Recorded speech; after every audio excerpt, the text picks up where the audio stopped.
4 structures de base de l'autorité. D'abord, on a la famille.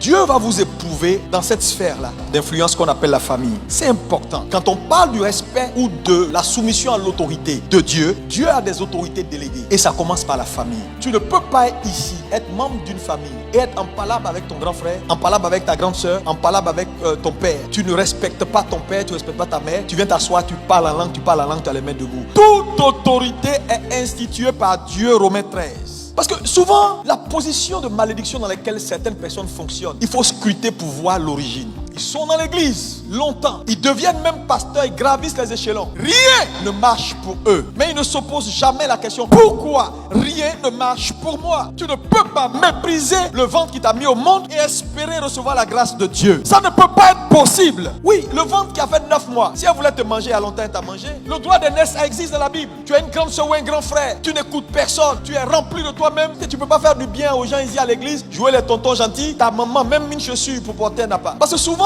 le manque de respect de l'autorité intervient dans des circonstances. Et l'une des circonstances, c'est la faiblesse du leader ou du père, ou la vieillesse du père. Quand l'autorité vieillit, toi tu peux parler à ton papa comme tu lui parles aujourd'hui. Comment tu peux dire tu m'emmerdes à ton papa? On n'insulte pas sa mère. On ne fait pas pleurer sa mère. Si tu l'as fait, va te repentir. Je te dis, sinon tu es limité, tu es bloqué. Parce qu'on va se dire non, ça n'a rien à voir, il parle de l'église. Quelle église? La plupart des gens qui sont maudits à l'église sont maudits à la maison d'abord. Il faut prier pour que tes parents te bénissent. Dans leur vieux l'heure comme ça, là, quand ils prient pour toi, ça marche. Ce premier point familial, la famille, ne jouez pas avec le respect de l'autorité. Respectez vos anciens, respectez les grands frères, même s'ils n'ont rien, que tu as tout aujourd'hui. Parce que Jésus t'a aidé. Deuxième structure de base de l'autorité, les autorités, le gouvernement. 1 Pierre 2, verset 13, oui. Il dit: soyez soumis à cause de Jésus à toute autorité établie parmi les hommes. Il dit ça là, c'est pratiquer le bien. Quand tu honores les gouverneurs, les rois et toutes ces personnes qui sont en dignité là, il dit vous devez le faire. Mais regardez aujourd'hui l'église, le mépris qu'on a pour les autorités.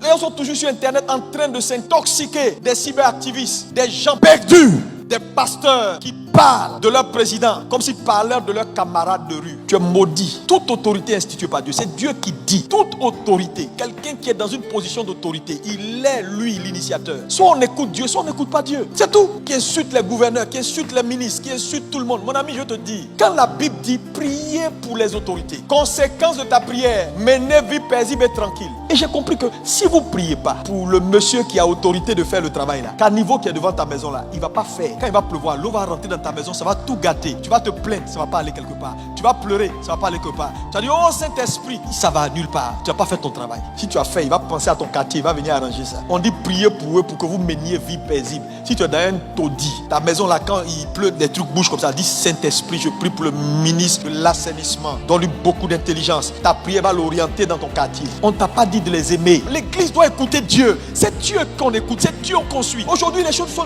telles que dès que tu prends position pour la parole de Dieu et que tu dis prions, on va dire oui, il est acheté. C'est un acheté. Pourquoi il prie pour ceux-là? C'est des francs-maçons. C'est-à-dire qu'ils ne connaissent pas Dieu. Jésus est venu pour qui? Les pécheurs. Pourquoi vous êtes formatés? Vous êtes durs, vous ne voulez pas changer. Des pasteurs qui discutent, qui jugent. Si tu es de cette église, je te le dis officiellement, arrêtez les autorités. Faites ce que Dieu vous dit parce que c'est lui qui est l'autorité et sa voix est l'expression de son autorité. Quand il dit quelque chose, faites. Vous n'avez pas envie de faire, taisez-vous. Ne dites rien ni en bien ni en mal. Que Christ Yapi ne devienne pas votre Bible. Et tout ce qui se passe sur internet, vous êtes bourré de choses, vous êtes aigri, amer. Votre aigreur va vous maintenir dans votre position. Comme ça, vous n'allez pas vous en sortir. Sortez de tout ça. Priez pour que Dieu les aide. Arrêtons ça, s'il vous plaît. Soyons des hommes de Dieu et des enfants de Dieu, obéissant à Dieu. Troisième niveau d'influence. Structure de base de l'autorité, l'église. Hébreux 13, verset 17. On dit vos conducteurs, vos pasteurs, ayez de la référence pour eux. Respectez-les, ne jugez pas vos oins, qui prient pour vous et qui veillent sur vos âmes. Afin qu'en le faisant, qu'ils ne le fassent pas avec amertume. Tu vois que c'est pas bon. Donc la soumission les uns aux autres, c'est important. Nous devons nous apprécier. Tu rencontres quelqu'un qui est au-dessus de toi. C'est pas une affaire de talent, c'est une affaire de grâce. C'est Dieu qui délègue une partie de son autorité à quelqu'un pour les exercer haut. C'est pourquoi l'autorité brûle. Vous voyez que dans l'église, nous avons obligation également de nous soumettre les uns aux autres. Donc dans la vie là, chacun a sa part.